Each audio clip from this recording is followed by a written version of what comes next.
Hello students, today we are going to discuss chapter 5 standard 8 ICSE board and the chapter name is adolescence and accompanying changes. So in the previous chapter we had learnt about hormones, that is we had learnt about especially endocrine system जो hormones release करती हैं. ठीक है, उस chapter में हमने sex hormones के बारे में भी पढ़ा, प्यूबर्टी के बारे में बस एक स्टार्ट किया था. तो बेसिकली जो ये चैप्टर है यहाँ पे नाम से ही पता चल रहा है एडोलेसेंस से रिलेटेड चैप्टर है. ये एडोलेसेंस क्या होता है हम इस चैप्टर में पढ़ेंगे, स्पेशली एडोलेसेंस पीरियड के बारे में पढ़ेंगे और ऑल्सो कि उस पीरियड में हमारे बॉडीली क्या चेंजेस होते हैं, मूड में क्या चेंजेस होते हैं, ये सब हम पढ़ेंगे. तो एडोलेसेंस एक पीरियड है, डेवलपमेंट का पीरियड है. अक्सर ये हम कह सकते हैं आफ्टर चाइल्डहुड वाला पीरियड है और बिफोर एडल्टहुड, यानी कि आफ्टर चाइल्डहुड यानी कि 12-13 साल, 13 टीन एज जो कहते हैं, 13, 14, 15, 16, 17, 18, 19 टीन तक, जब तक हम टीनेज है हम एडोलेसेंट पीरियड में, हम ये भी कह सकते हैं. उसके बाद जब 20 हो जाता है अब एडल्ट हो गए, हम नहीं कहते एडल्ट हो गए, ग्रेजुएशन हो गया, अब जॉब की सर्च में जाते हैं. तो एक एडोलेसेंट पीरियड हम कह सकते हैं it occurs after childhood but before adulthood. और फर्स्ट स्टेज हम कह सकते हैं अर्ली एडल्ट. मतलब ये जो एडोलेसेंस पीरियड है बेसिकली 3 में डिवाइडेड है. एडोलेसेंस ओके, ये जो पीरियड है हम कह सकते हैं is divided, is also known age teenage या टीन्स का जो एज होता है जब टीन लगता है, 13, 14 ओके, टीनेज पीरियड होता है हमारा. और ये 3 में डिवाइडेड है. Okay, early, middle and late, okay, adolescence. So let us see the challenges what an adolescent faces or a teenager faces, या क्या होता है इस पीरियड में, कितने चेंजेस आते हैं बॉडी में या मूड्स में. हमारे जो बेसिकली ये जो पीरियड होता है अक्सर हम इस पीरियड में घर के बाहर होते हैं. Here the definition of adolescence is given. Adolescence is the period of life when the body undergoes changes leading to reproductive maturity. तो अगर आप डेफिनेशन के हिसाब से अगर पढ़ें तो एडोलेसेंस क्या है, वो पीरियड जहाँ पे बॉडी के अंदर चेंजेस आते हैं लीडिंग टू क्या है, reproductive maturity. Okay, leading to reproductive maturity. But मैं यहाँ पे ऐड करना चाहूँगी सिर्फ रिप्रोडक्टिव मैच्योरिटी और बॉडी के अंदर सेकेंडरी सेक्सुअल कैरेक्टरिस्टिक होना यही सिर्फ एडोलेसेंस में नहीं होता, बल्कि एडोलेसेंस एक ऐसा पीरियड है जिसमें टीन्स जो होते हैं ऑफन ये जो बॉडी के चेंजेस के साथ डील करने में स्ट्रगल करते हैं. इसीलिए उनको मूड स्विंग्स, हॉर्मोन्स भी हमारे इतने अप एंड डाउन होते हैं कि मूड स्विंग्स होता है और बहुत सारे सोशल इश्यूज भी इसी पीरियड में होता है. ठीक है, यानी कि हम कह सकते हैं ये जो पीरियड है बहुत ही वर्सेटाइल पीरियड है. यहाँ पे माइंड स्टेबल रह ही नहीं सकता, मूड स्टेबल रह ही नहीं सकता, क्योंकि देखो हम बेचारे सिर्फ बच्चों की गलती नहीं कह सकते या टीनेजर्स की गलती, क्योंकि यहाँ पे हार्मोन भी अपना रोल प्ले करता है. यहाँ पे जल्दी से अपने ऑपोजिट सेक्स से अट्रैक्शन होता है. यहाँ पे बॉडी माइंड नहीं काम करता, यहाँ पे सिर्फ हार्मोन्स काम करते हैं. हम इसीलिए नहीं बहुत सारे लव अफेयर्स इस एज में होते हैं and they couldn't judge between what is right or wrong for them because that time only the hormones play a role. the mind कुछ सोचता ही नहीं है कि ये सही है गलत है, कौन काला है गोरा है, या कोई लड़का अच्छा है कमाता है, या तुम्हारा इस टाइम का पीरियड में शादी ब्याह, ये सब चीज़ें नहीं सोचनी चाहिए एडोलेसेंस को. ये पीरियड होता है एक तो डील करो अपने मूड स्विंग से, अपने एडल्ट से, अपने जो फ्रेंड से या पीयर ग्रुप से, या फिर पीयर नहीं तो किसी एडल्ट से अपने इश्यूज़ को शेयर करो. जो समझदार है घर में अपने पेरेंट्स से नहीं शेयर कर रहे हैं तो अपने गार्डियन से शेयर करो, ताकि वो तुम्हें हेल्प करे इस पीरियड से डील करने के लिए. ठीक है, और नेक्स्ट यहाँ पे डेफिनेशन दिया है प्यूबर्टी का. It is the age at which the reproductive system becomes functional. तो ये एक्चुअली एज है जहाँ पे लड़कों को टेस्टोस्टेरॉन हार्मोन रिलीज होता है, उनके जो सीमेंस भी रिलीज होते हैं, एंड वुमेन में बेसिकली प्यूबर्टी जो हम कह सकते हैं कि is categorize with their reproduction such as breast formation. Okay, and matured जो हमारे बॉडी के सर्टन जो सेकेंडरी सेक्सुअल कैरेक्टरिस्टिक्स लाइक हम कह सकते हैं कि लड़कियों में प्रॉपर फिगर आना या हिप का प्रॉपर शेप आना या प्यूबिक हेयर हो। प्यूबिक हेयर खैर मेल फीमेल दोनों में होता है, प्यूबिक हेयर, अंडर आर्म्स के हेयर, ये सब प्यूबर्टी के एज में या इस एज में होता है, प्यूबर्टी की जो कैरेक्टरिस्टिक्स हैं, ठीक है। एंड ऑल्सो मेंसेस होना वुमेन में, ओके, मेंसुरेशन का जो पीरियड है यही है आफ्टर 13, किसी को आफ्टर 12 शुरू होता है फीमेल्स में, किसी को आफ्टर 10, डिपेंड है कैसा किसका बॉडी है, ओके। और वॉइस बॉक्स यहाँ पे डिफाइन किया गया है, it is the enlarge part of the trachea.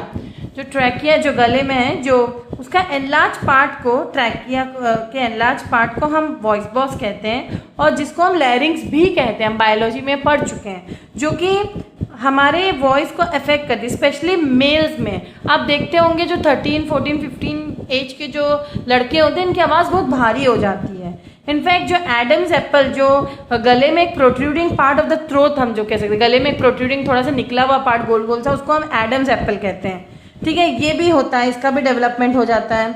और सेकेंडरी सेक्सुअल कैरेक्टर, अभी मैंने इस बारे में डिस्कस किया था कि जो बॉडी के जो फीचर्स हैं, बिहेवियर है, ये जो है हम अब मेल और फीमेल में डिफ्रेंशिएट कर पाएंगे।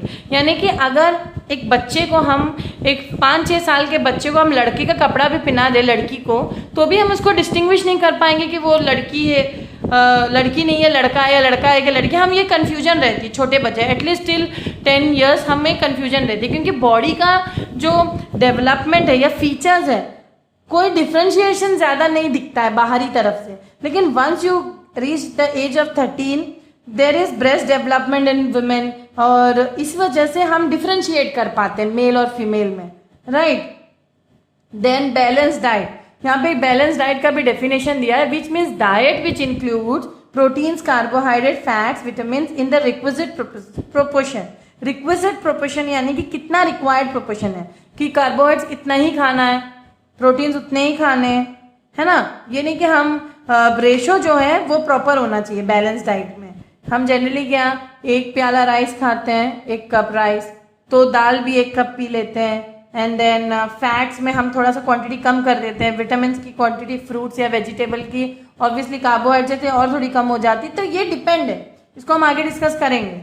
Reproductive health, yes, very very important topic. In fact हम जब एक एडोलेसेंट पीरियड के बारे में, प्यूबर्टी के बारे में पढ़ रहे हैं, टीनेजर्स को इस बारे में समझा रहे हैं, तो हमारा फर्ज बनता है एज एडल्ट्स इनको रिप्रोडक्टिव हेल्थ की भी इंफॉर्मेशन दे, इनफैक्ट एजुकेशन दे कि कैसे एक रिप्रोडक्टिव हेल्थ मेंटेन किया जाता है। एक्चुअली ये concept actually it deals with the aspects that ensures a responsible, safe and satisfying reproductive health. For example, अगर menstruation हो रहा है गर्ल्स में आफ्टर द एज ऑफ 13, पहले तो उनको उसका नॉलेज दो, एजुकेशन दो, उसके बाद उनको कैसे एक क्लीनलीनेस मेंटेन किया जाए इस पीरियड, या कैसे अपने रिप्रोडक्टिव पार्ट को हाइजीनिक रखा जाए, इसका नॉलेज दें। इनफैक्ट प्रेगनेंसी और भी ऐसे एडोलेसेंस रिलेटेड टॉपिक्स को हमें एडोलेसेंस के साथ डिस्कस करना, चाहे वो मेल हो चाहे फीमेल हो। देखो यहाँ पे टीचर्स का, पेरेंट्स का बहुत बड़ा रोल होना चाहिए इन हमारे टीनेजर्स को इन टॉपिक्स पे एक्वेंट करना, या उनको इस चीज़ की एजुकेशन देना, जो कि बहुत एक बहुत ही इंपॉर्टेंट टॉपिक है। इनफैक्ट इसको बहुत निग्लेक्ट किया जाता है। स्कूल्स को खुद ही काउंसलर्स को रखना चाहिए ताकि बच्चों के मूड स्विंग को हैंडल कर पाए, उनको नॉलेज देने में हेल्प करे कि ये एडोलेसेंस एज में ये सब होना एक कॉमन बात है। तो ये एक टॉपिक है जिसको बहुत पेरेंट्स डिस्कस भी नहीं करते, टैबू कंसिडर करते हैं। बट एक अच्छा एडोलेसेंट ग्रोथ होना है तो इन एडोलेसेंस के साथ sexual health, reproductive health, puberty, ये सारे टॉपिक्स के डिस्कस करना बहुत बहुत इम्पॉर्टेंट होता है। इनफैक्ट इवन WHO ने इस पीरियड को, एडोलेसेंस पीरियड को भी डिफाइन किया है। उन्होंने इसको it identify adolescence the period in human growth and development that occurs after childhood and before adulthood. है एडोलेसेंस एक पीरियड है जो हमें डील करना पड़ता है रैपिड चेंज इन बिहेवियर्स के साथ, हमें आइडेंटिटी डिफरेंसेस तक होती है, मेल और फीमेल। बहुत से आजकल मेल्स हैं जो अपने मेल बॉडी में कंफर्टेबल नहीं है, जो सेक्स चेंज करवा रहे हैं, फीमेल्स हैं जो फीमेल बॉडी में कंफर्टेबल नहीं है, तो उनको अपने आइडेंटिटी की भी डिस्टर्बेंसेस होती है। इनफैक्ट स्ट्रॉन्ग इमोशंस इस पीरियड में बहुत ही बहुत ही नाजुक भी कह सकते हैं हम, और बहुत ही मतलब अपने पूरे जो हमारा लाइफ होता है, हमारा एडोलेसेंस कैसे बीता उस पर डिपेंड करता है। हम इस पीरियड में अपने आप को कैसे हैंडल करते हैं, कितने मैच्योरिटी से हैंडल करते हैं, वो बहुत डिपेंड करता है हमारे एंटायर लाइफ को करेक्ट पाथ में ले जाने के लिए। तो जैसे मैंने कहा, adolescence is divided into early, late and middle stages. इसको भी हम 1 by 1 डिस्कस करेंगे। Okay, now again the topic comes, यहाँ पे एक फुल टॉपिक दिया है, एडोलेसेंस एंड प्यूबर्टी। देखो, growing up is a natural process, ये सुनो, हम बड़े हो रहे हैं ये कुदरती है। ओके, हम जब छोटे थे, हम at the age of 2 or 3 हम अपने माँ के गोद में रहते हैं। We obviously drink milk.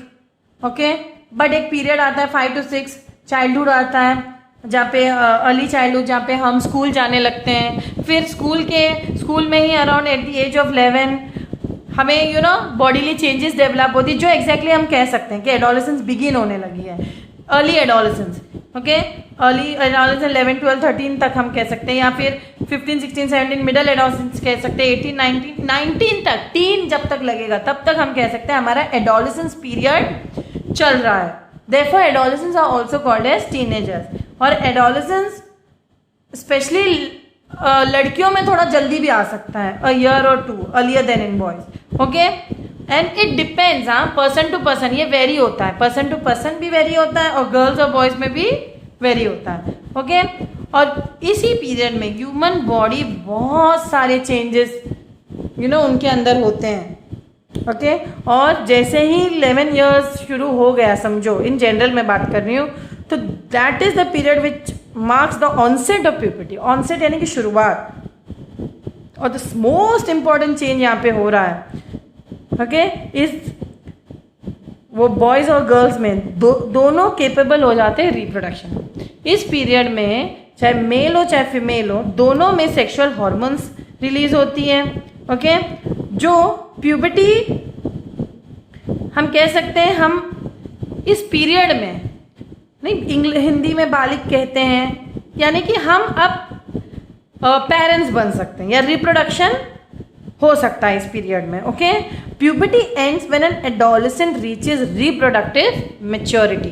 तो रिप्रोडक्टिव मैच्योरिटी जब खत्म हो जाती है तो प्यूबर्टी भी एंड हो जाता है। All of us know that a large number of changes takes place in a body as we grow older.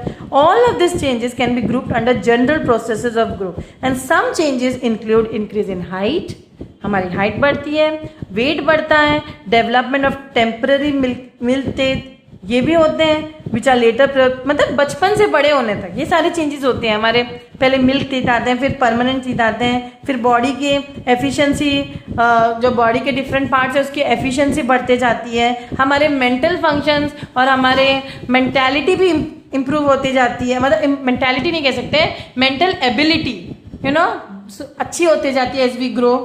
तो ये सारे चेंजेस भी, in addition to this changes, जो सर्टन चेंजेस अर्ली टीनेज में होता है कि they can not be explain simply as body enlargement, उनके जो न्यू फीचर्स और न्यू सेंसेशंस ये भी होने लगते हैं। ओके, और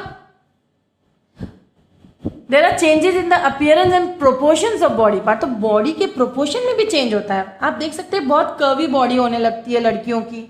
ओके, ब्रेस्ट डेवलपमेंट होता है। तो इनको हम सेकेंडरी सेक्सुअल या सेक्सुअल मैच्योरिटी का वर्ड दे सकते हैं। तो इस सेकेंडरी सेक्सुअल कैरेक्टर्स में क्या क्या बॉयज और गर्ल्स में चेंजेस आते हैं। पहला तो thick hair growth in the armpits, okay, your pubic hair या around genital area between thighs, या हम कह सकते हैं प्यूबिक हेयर भी। Darkening of area around the genital parts, थोड़ा डार्कनिंग होने लगता है जेनाइटल पार्ट्स का area. Appearance of thin hair on the legs, arms as well as on the face, hairy growth. बहुत से लोगों को हार्मोन के प्रॉब्लम्स की वजह से, किसी किसी के अंदर, अगर फीमेल्स के अंदर प्रॉपर एस्ट्रोजन और प्रोजेस्टेरोन ना रिलीज होकर उनके अंडर का टेस्टोस्टेरोन बढ़ रहा है तो उनमें हेयरी ग्रोथ होने लगती है। कुछ लड़कियां नहीं हेयरी बहुत लगती हैं, चेहरे पे बाल, बहुत बाल होते हैं, तो उनमें कुछ हार्मोन का इम्बैलेंस हो रहा है। ऐसे बहुत सारे लड़कियों को पीसीओडी प्रॉब्लम्स होती है ना, ये सब हम आगे डिस्कस करेंगे। The skin frequently becomes oily and we might begin to develop pimples. हाँ, पिंपल्स या एक्ने जिसको हम कहते हैं, ये बहुत बड़ा प्रॉब्लम है टीनेजर्स का। इसमें हमारे स्किन थोड़ा ऑयली होने लगते हैं, हमारे जो सिबेशियस या ऑयल ग्लैंड्स जो है उसमें जो है ठीक से प्रॉपर फंक्शनिंग नहीं होती, इस वजह से ऑयल इकट्ठा होता है एंड देयरफॉर पिंपल्स आने लगते हैं। ये सब हार्मोन्स की वजह से ही होता है एक्चुअली, और ये कॉमन है, इट्स नॉट अनोखी बात कि पिंपल्स आ रहे हैं। Here you can see another point given. We begin to be conscious and aware of both of our own bodies and those of others in a new way. अब हमें opposite sex पे attraction होना शुरू होता है। Okay, हम अपने body पे भी कॉन्शियस होने लगते हैं कि बहुत से लोग मिरर में बहुत बार देखते हैं अपने आप को, कैसे पार्ट्स डेवलप हो रहे हैं। बहुत से लोग स्ट्रगल करते हैं, बहुत से टीनेजर्स अपने बॉडी को एक्सेप्ट करने में स्ट्रगल करते हैं कि ये जो ब्रेस्ट डेवलपमेंट उनको अनकंफर्टेबल फील होने लगता है कि कैसे हम बाहर निकले या दूसरे लोग हमें देख तो नहीं रहे हैं। ये सारी अवेयरनेस आने लगती है, यानी कि हमारी जो मेंटेलिटी भी अब थोड़ा सा एकदम चेंज होने लगता है, स्पेशली इन गर्ल्स। अगर हम बात करें, वो मेन रीजन होता है कि एनलार्जमेंट ऑफ ब्रेस्ट होता है, darkening of skin of the nipples at the tips of the breast, girl start menstruation. ये टॉपिक मैंने स्टार्टिंग में भी कहा था कि वंस 11 और 12 मेंस्ट्रुएशन एक ऐसा चेंज है, या हम कह सकते हैं सेक्सुअल मैच्योरिटी होने की चेंजेस है जो लड़कियों में आ जाते हैं। किसी को जल्दी आ जाता है अराउंड 1 और 2 ईयर्स में भी, जल्दी 11, तो बेसिकली 11, 12, 13 ये कॉमन है जब मेंस्ट्रुएशन स्टार्ट होता है, यानी कि पीरियड जिसको हम कॉमन लैंग्वेज में कहते हैं। Okay, enlargement of हिप्स।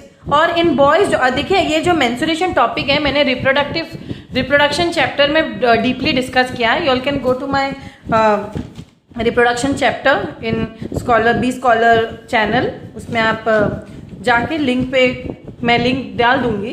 ओके, अभी तो आप लोग उसको डिस्क्रिप्शन में लिंक डाल दूंगी, you can visit the link and learn about this topic more. Okay, next, in boys basically boys में बियर्ड और मुस्टाच आने लगते हैं, वॉइस डीपन होने लगता है, शोल्डर्स ब्रॉड होने लगता है, enlargement in the size of penis होता है जो उनका प्राइवेट पार्ट होता है। All this changes takes place slowly, एकदम से नहीं होता है, धीरे धीरे होता है, over a period of months, in fact over the period of years also. Height भी एकदम से बढ़ने लगती है, आवाज़ एकदम चेंज होने लगती है।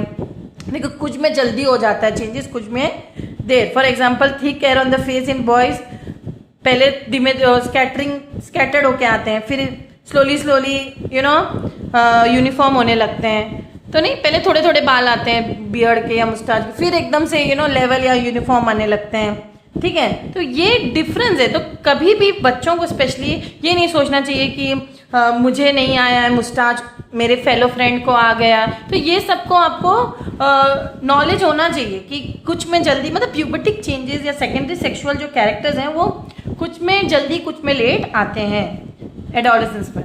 Okay, specially even in women या in girls from in this age at around 11 to 19 या 13 to 19, ये जो ब्रेस्ट का जो साइज है या मेन में जो पेनिस का साइज है, ये धीरे धीरे चेंजेस डिफरेंट होता है डिफरेंट इंडिविजुअल के लिए। तो हम यहाँ पे कंपैरिजन नहीं कर सकते हैं। ओके, यहाँ पे देखिए, increase in height, changes in puberty का पहला पॉइंट है increase in height.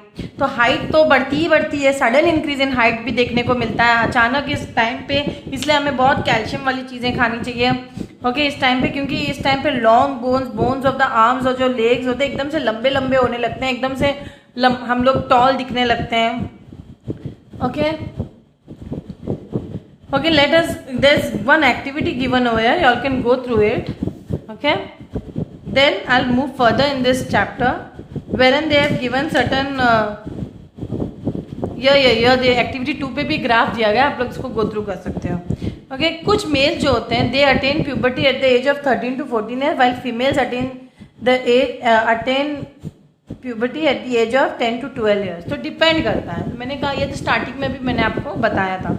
Increase in weight, देखो in boy muscles of the body grow more, एकदम से नहीं, वो पहले इन लोग 13-14 में एकदम दुबले होते हैं, फिर धीरे धीरे उनके मसल्स बढ़ने लगते हैं। ओके, और गर्ल्स से ज़्यादा बॉयज़ में मसल ग्रोथ ज़्यादा होती है। तो changes occurring in adolescent boys and girls are different. Okay, there will be increase in weight in boys and girls. At puberty the voice box of the larynx begins to grow. तो इसलिए आवाज एकदम भारी भारी होने लगती है. Boys develop larger voice boxes compare to girls. उनकी आवाज बहुत इस टाइम उन लोग की सिंगिंग या उनकी आवाज हमें बहुत बुरी लगने लगती है. It doesn't sound soothing to the ears. The growing voice box in boys can be seen as protruding part which is called as Adam's apple. Okay, girls में ये हार्डली विजिबल होता है. गर्ल्स में खैर हाई पिच वॉइस ही होता है. Voice in boys थोड़े से डीप होता है. अगर वॉइस के बारे में एग्जाम में आए तो you can write it. Okay, और increase activity of sweat and sebaceous gland, very important. इस टाइम पे स्किन बहुत ऑयली होती है, बहुत स्वेट आता है क्योंकि ड्यूरिंग प्यूबर्टी जो सिक्रीशन ऑफ स्वेट ग्लैंड्स और सेबेशियस ग्लैंड जो कि हमारे ऑयल ग्लैंड्स हैं वो बहुत हो जाते हैं, इंक्रीज हो जाता है. मैनी यंग पीपल इस वजह से उनको एक्ने, पिंपल्स फेस पे बहुत आने लगते हैं, क्योंकि ऑब्वियसली इस ग्लैंड्स के अगर जब वो पर्टिकुलर ग्लैंड है, ऑयल ग्लैंड है या स्वेट ग्लैंड, जब ज़्यादा रिलीज करेंगे स्वेट या ऑयल तो ऑब्वियसली वो वैसा ज़्यादा स्वेट ग्लैंड ने ज़्यादा स्वेट रिलीज किया तो ज़्यादा पसीना आएगा, ऑयल ग्लैंड ने ज़्यादा ऑयल रिलीज किया तो उसमें पिंपल्स आने लगते हैं. एंडोक्राइन ग्लैंड जो है पहले भी हम बता चुके हैं कि they release hormone directly into blood stream, और इसीलिए जो दूसरे ग्लैंड्स है such as sweat gland, oil gland, salivary gland, ये इनको रिलीज करते हैं through the ducts. Very important. Ducts यानी कि ट्यूब फॉर्म में जो होता है.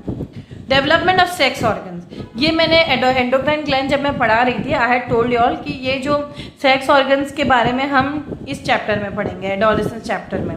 तो सेक्स जो ऑर्गन्स होते हैं ये प्यूबर्टी में ही डेवलप होता है, प्यूबर्टी के एज में. और मेल सेक्स ऑर्गन में जो बेसिकली डेवलपमेंट होता है टेस्टिस और पेनिस का, ये टोटली कंप्लीटली अब डेवलप हो जाता है.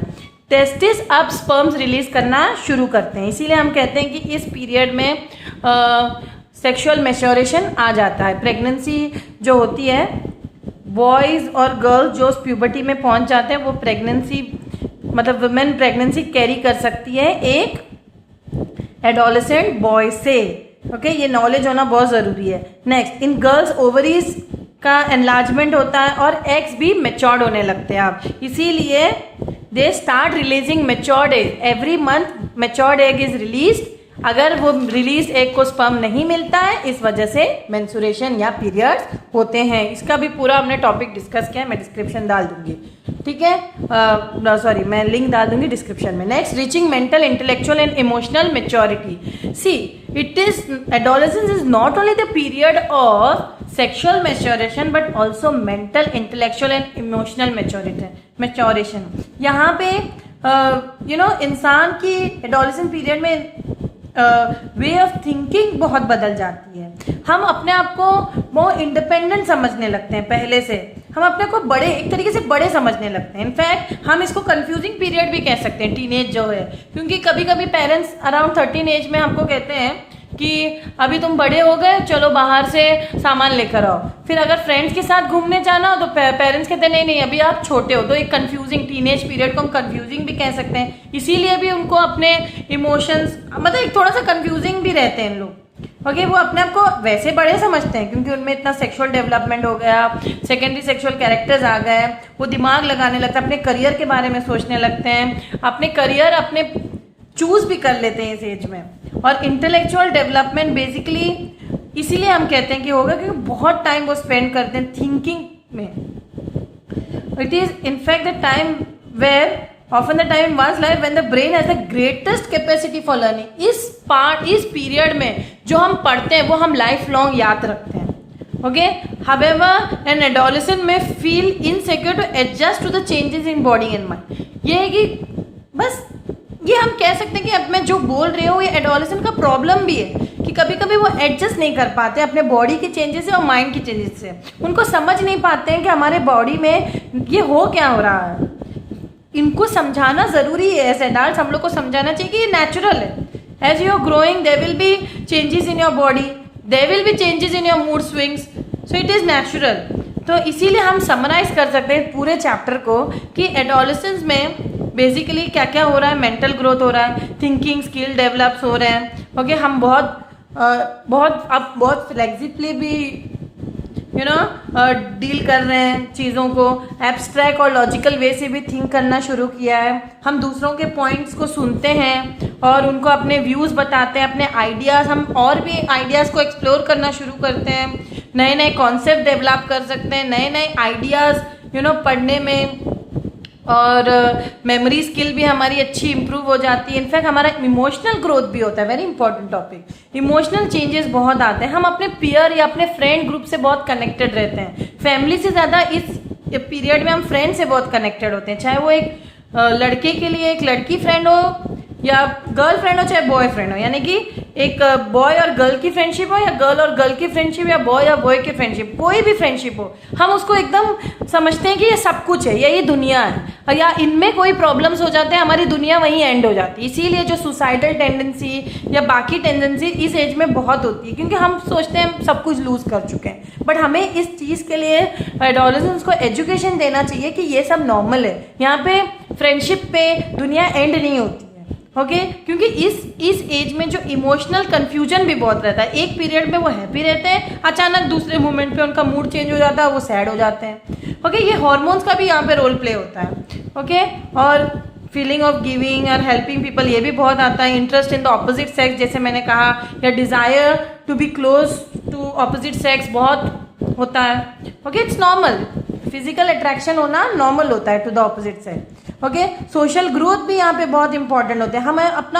हमें अपने दोस्त, अपने पीयर, जो हम कहते हैं पीयर प्रेशर, इस एज में हमें पीयर प्रेशर बहुत होता है, यानी कि हमें अगर हमारे फ्रेंड्स पर्टिकुलर पार्टी में जा रहे हैं और हम नहीं जा रहे हैं, अगर मैं एक फ्रेंड नहीं जा रहा और बाकी जा रहे हैं, तो वो जो फ्रेंड जो नहीं जा रहा वो अपने आप को लोनली फील करने लगता है कि मेरे पेरेंट्स नहीं भेज रहे हैं, तो वो अपने आप को ग्रुप, और जो ग्रुप भी है उसको अलग फिर डील करने लगती है। तो वो प्रेशर में आके बहुत से लोग ड्रिंकिंग, स्मोकिंग, ये वाले गलत काम भी करते हैं पीयर प्रेशर में आके। तो इनफैक्ट हमें इसीलिए एजुकेशन देना चाहिए एडोलेसेंस को कि पीयर प्रेशर से कैसे डील करें। ओके और इस पीरियड में हम फेमस होना, यानी कि सोसाइटी में अपने आप को फेमस होना, अलग होना, स्टाइल एक स्टाइल सेंसेशन बनना, ये सब भी फीलिंग्स आती है। एक इंडिपेंडेंट होना, करियर की तरफ बढ़ना, ये सारे एक ऐसी फीलिंग जो हमें बचपन में नहीं है। ओके तो ये मेन चेंजेस होते हैं, और ये जो कंट्रोल किया जाता है इसका मेन जो कसूरवार है वो हमारे हॉर्मोन्स। तो क्या हॉर्मोन्स हमारे जो अभी ये एंडोक्राइन ग्लैंड में, ये जो प्रीवियस चैप्टर में कर ही चुकी हूँ, एंड तो आप लोग ये देख सकते हो। Okay I have already done this chapter, तो चाहे तो मैं इसका भी लिंक डिस्क्रिप्शन में डाल दूंगी। तो हॉर्मोन्स, इसमें मैंने हॉर्मोन्स और एंडोक्राइन ग्लैंड्स को अच्छे से डिस्कस किया है। तो hormones are nothing but are the chemical substance released by the endocrine glands which deal with the emotions, and other bodily functions. They deal with all this. तो there are certain यहाँ पे एक activity 3 दिया गया है जहाँ पे adolescence age में क्या क्या होता है या प्रॉब्लम्स क्या क्या होते हैं वो दिए गए हैं। ब्रेन डेवलपमेंट, मूड स्विंग्स, और उसकी रेमेडी भी दी गई है।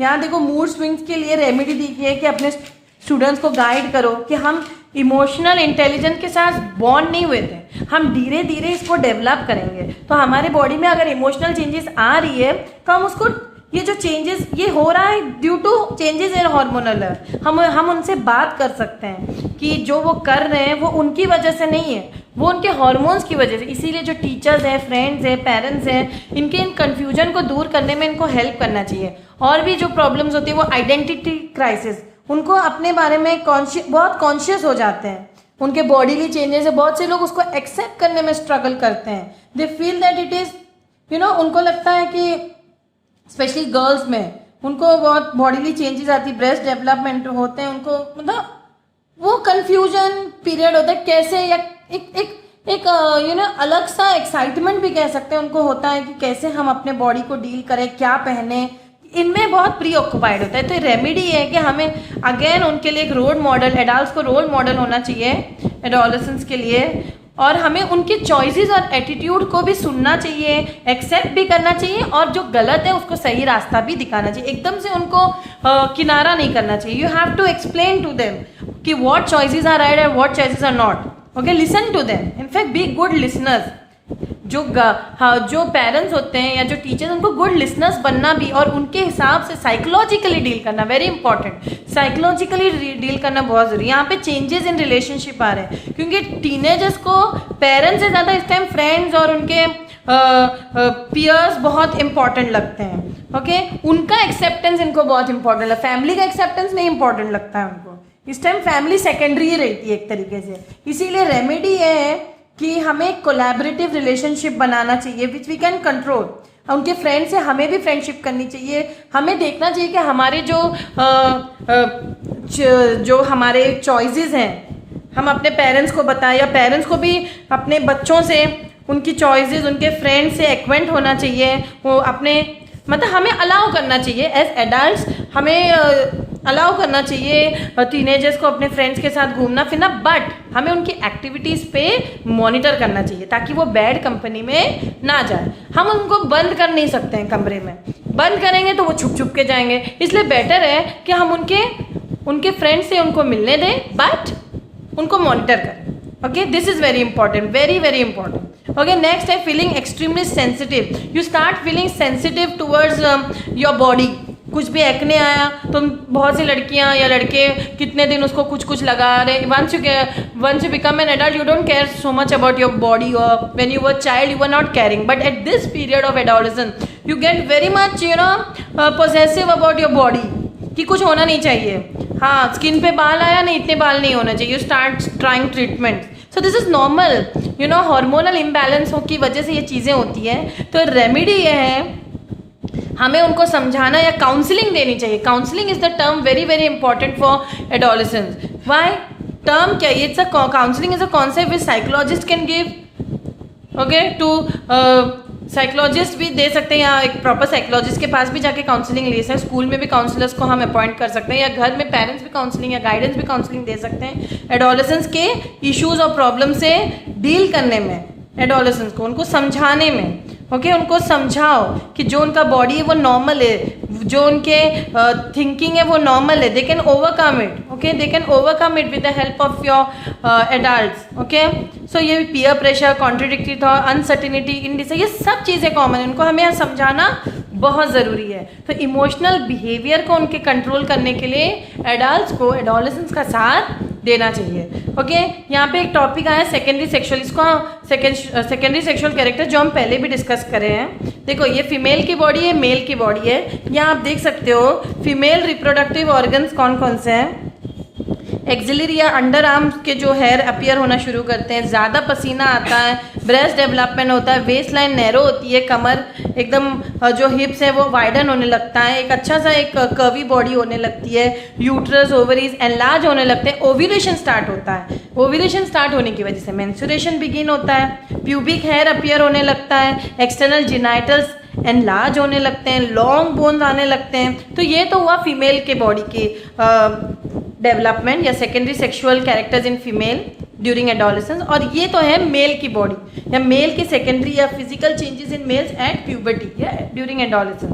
ओके, फेशियल हेयर आना लगते हैं, दाढ़ी, मूछें, ये सब आने लगते हैं। लेरिंग्स जो है वो एनलार्ज होता है ये गले में। ओके, और वॉइस एकदम भारी भारी डीपन हो जाती है, भारी हो जाती है। शोल्डर्स ब्रॉड होने लगते हैं। एक्सिलरी हेयर या अंडर आर्म्स के बाल जो हम कहते हैं कि प्यूबिक हेयर और अंडर आर्म हेयर, ये सब ग्रोथ होने लगता है। पर्स्पिरेशन बढ़ती है, मसल डेवलपमेंट होता है, कुछ के चेस्ट डेवलपमेंट होता है, मतलब एनलार्ज होता है, मतलब चौड़ी चेस्ट हो जाती है।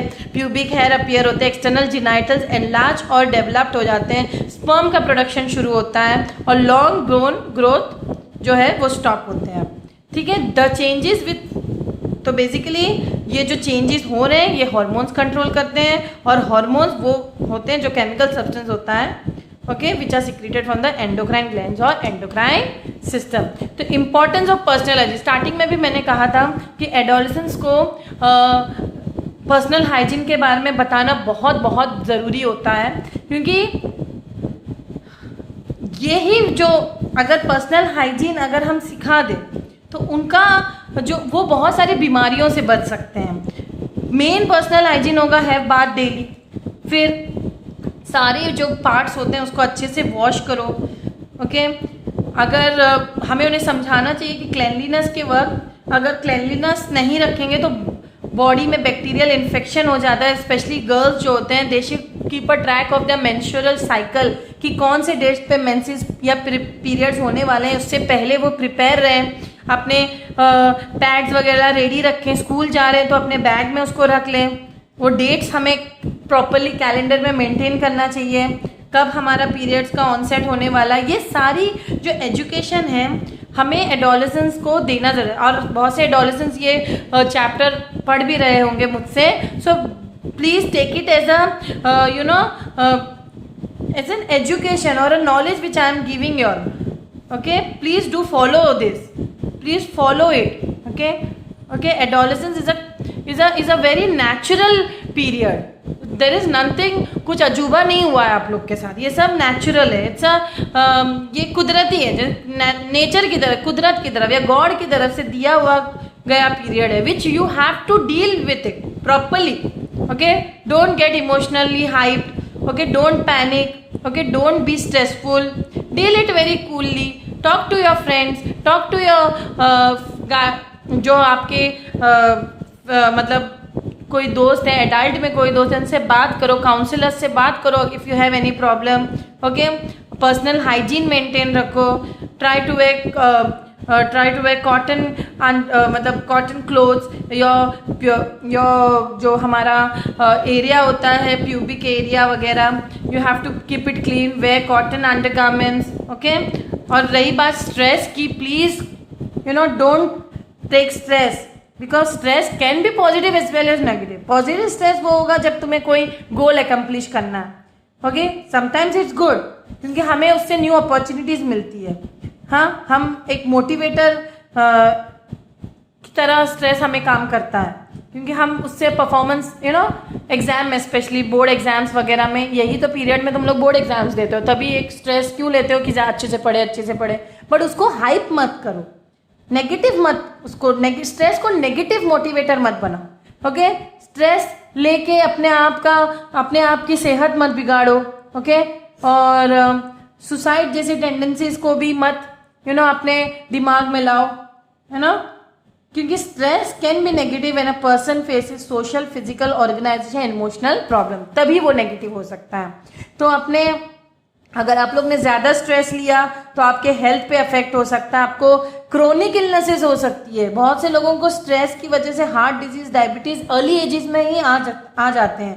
हार्मोनल प्रॉब्लम, पीसीओडी, ये सब स्ट्रेस की वजह से होती है। और इमोशनल प्रॉब्लम जैसे एंगर वगैरह, ये भी आप लोग को स्ट्रेस की वजह से, you can not manage your anger, you start feeling depress, you start feeling guilty, you start feeling low, so you need to boost up your self-esteem, okay. You need to do meditation, how to tackle it. See, there are various way to tackle stress. पहले yoga, then is meditation, time management, sports, hobbies, rational thinking. तो योगा करने से भी mind और body pressure, मतलब mind और body दोनों healthy रहता है, क्योंकि योगा ही वो ऐसा प्रैक्टिस है जिससे हम अपना स्ट्रेस लो कर सकते हैं, ब्लड प्रेशर और हार्ट बीट वगैरह लो कर सकते हैं। It relaxes your body, it controls breathing, okay. Even meditation help, it's a relaxation technique use during stress by which we can relax our mind, okay, from stress and boost our energy and mood. हमारा mood भी अच्छा रहता है, ठीक है। In fact मैं यहाँ meditation में ऐड करना चाहूँगी, अगर आप रिलीजियसली भी इन्वॉल्व हो, हाँ, आप अगर रिलीजियस बुक्स और हिम्स भी पढ़ते हो, वो भी एक पार्ट ऑफ मेडिटेशन है। That also keeps your mind relaxed, okay. Then time management, it is the one of the most important way to reduce stress. How it helps in reducing stress, not only for the adolescents but also for the adults. अगर हम अपना काम time to time और सही time table से करेंगे ना, तो कोई भी काम हम लोगों को मुश्किल नहीं लगेगा। You may able to achieve daily task very easily. जैसे पढ़ाई करना है, जैसे स्पेशली एडोलेसेंस को बहुत स्ट्रेस होता है, you need to go to school, then tuitions, then to other physical activities, अगर आप लोग स्पोर्ट्स एक्टिविटीज़ में इन्वॉल्व है वो, अगर आप लोग को और भी मतलब बहुत कुछ स्ट्रेस होता है। तो इसीलिए टाइम मैनेजमेंट एक स्टूडेंट के लिए बहुत इंपॉर्टेंट होता है, ठीक है। आप एक टाइम टेबल बना सकते हो, टाइम टेबल को अपने घर में कहीं चिपका, यू कैन जस्ट अपने रूम में उसको स्टिक कर सकते हो टाइम टेबल को, so that you don't get stressed of doing your day-to-day activities. Then sports is very important. It can rejuvenate your mind, your body. It can keep you happy. Your stress can go, stress भी कम हो जाएगा. You can feel relaxed. तो हमें एक तो sports as a hobby choose कर लो, एक हॉबीज चूज कर लो, या तो कोई भी एक स्पोर्ट्स अपने डे टू डे लाइफ का एक पार्ट बना लो. Okay, so this are the main points from which you can tackle your stress. ये ways to tackle the stress I can say. And there are certain activities given over here. Activity number 5 वहाँ पे भी दिया है कि कैसे हम stress को टैकल करें. You can go through it. Take a time out, eat balanced meal. देखो इस एज में अच्छा मील खाना, बैलेंस्ड मील खाना भी बहुत ज़रूरी है. Avoid junk food. Junk food is not good for your health. Okay, इस एज में you try to eat more out, but eat indoor, मतलब जो फूड्स घर में बनते हैं, जो हेल्दी होती है, माँ का खाना, वो खाओ. ओके, एक्सरसाइज करो डेली, अच्छा sleep, have good sleep. Okay, emotionally अपने आप को कंट्रोल रखो. मेंटेन अ स्ट्रेस डायरी बनाओ जिसमें आप लोग लिख सकते हो आपका स्ट्रेस कैसे है, या उसमें आप उसको कैसे ओवरकम कर सकते हो. And learn to say no सीखना. मतलब ज़रूरी नहीं इस एज में आपको हर चीज़ के लिए अपने पीयर्स को यस बोलना है, अपने फ्रेंड्स को यस बोलना है. इसमें प्रेशर में मत आओ. Okay, because main common cause of stress is we have so much to do. हर चीज़ को हम यस बोल देते हैं, but learn to say no. Okay, I hope you have understood this chapter. Okay, thank you.